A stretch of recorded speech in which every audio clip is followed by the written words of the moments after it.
You know my concern. I am president, and I'm trying to do one thing. I'm trying to stop people from being killed. In that war, they are losing 5,000 to 7,000 people every single week. Think about that. A war that should never have happened. If we had just had a normal president, not even a great one, just a normal president, it would never have happened. But instead, we had someone who didn't have a clue. And now, thousands die every week. I said to them, you cannot say, let's meet next week, because by next week, you have 7,000 more dead. You can't do that. You have to get it done now. One of the gentlemen at the table, a very fine man, said, let's wait another month or two and see if we can start. But what does that mean? That means another 40,000 dead in just a month or two. You have to do it tonight. So I called President Putin, and we are working on setting up a meeting with President Zelensky. If that works out, then we can take the next step and close it up. They understand this. People can play games, but Ukraine has to get its life back. They have to stop losing people all over the place. And they have to recover land. But this was a war that should never have started. Russia is a powerful military nation. Whether people like it or not, it is a powerful nation, much bigger than Ukraine. This was not a fight to begin. You don't take on a nation 10 times your size. And let me tell you, if it weren't for the greatest military equipment in the world, the equipment we produce and provided, they would have lost much more. We gave them the Patriots, the best in the world, and other systems, the best equipment anywhere. Everyone else's equipment is nothing compared to ours.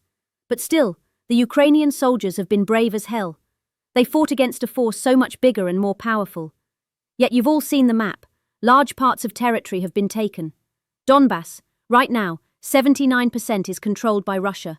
They know that. These leaders, they are good people. They want to get back to leading their countries. For them, it is a much bigger issue than for us.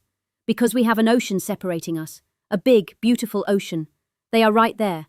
So when it comes to security, they are willing to put people on the ground. We are willing to help, especially in the air, because nobody has what we have. Now I don't think it will be a problem. If a deal is made, and of course famous last words, I believe Russia has had enough. They've all had enough, and for a very long time. There will be some form of security, but it cannot be NATO. That was never possible. You cannot expect Russia to have its opponent sitting right on its border. Ukraine was always a kind of buffer between Russia and Europe, and that worked out fine, until Biden got involved. He gave them $100 billion right up front. I never gave them money like that. Instead, I made deals. Ukraine has some of the best rare earth in the world, and I made a deal worth far more than the $350 billion Biden threw away. We took that, and it was great. But now, under me, we pay nothing directly. They buy through NATO. I got NATO to increase spending from 2% to 5% of GDP. They weren't even paying 2, and now they pay 5. That's trillions of dollars.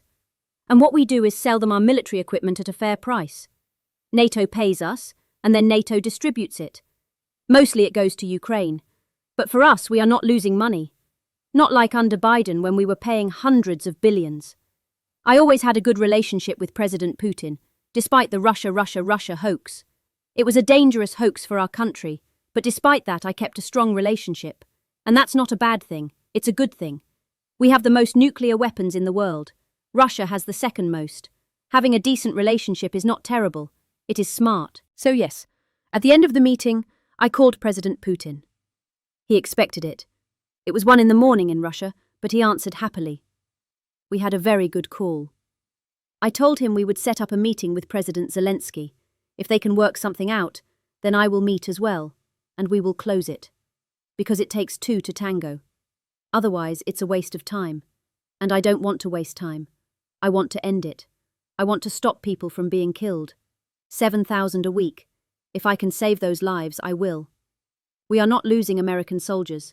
We are not losing American lives. But those soldiers in Ukraine and Russia are dying. Sometimes civilians when missiles go astray. And if I can stop that, I think that's a pretty good thing.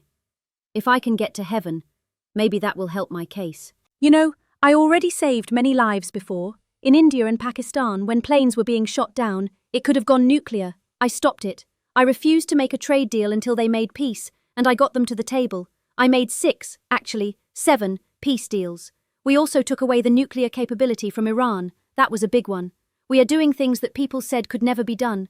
And in our country, we have become the hottest economy in the world again.